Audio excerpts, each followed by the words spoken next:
एक सहाबी हैं हजरत अबू करसाफा रदी अल्लाह ताला अन्हु, फरमाते मैं छोटा था, मेरी अम्मा और मेरी खाला मुझे साथ ले गई। मैंने कहा कहाँ जाना है? कहने लगे आओ नबी पाक का कलमा पढ़ने जाना है। पढ़िए दुरूद शरीफ सल्लल्लाहु, सारे पढ़िए, फिर पढ़िए एक दफा सल्लल्लाहु ताला अलैहि। हुजूर का जिक्र हो तो फौरन दुरूद पढ़ना चाहिए। नबी करीम अलैहिस्सलाम की बारगाह में ना मेरी खाला और मेरी अम्मा दोनों मुझे साथ ले गई कलमा पढ़ने। कहते हैं जब हम हुजूर की बारगाह में पहुंचे, कलमा पढ़ा, वापस आए तो मेरी अम्मा और मेरी खाला आपस में बात करने लगी। मेरी खाला कहने लगी तूने देखा है उनका बोलना कितना मजेदार था।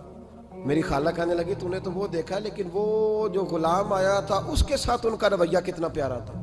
तूने देखा जब वो खाना खा रहे थे तो पहला ख्याल उन्होंने हमारा किया। बार बार वो इनका जिक्र करती, कहते आपस में हुजूर की शानें बयान करती, मेरी अम्मा भी मेरी खाला भी।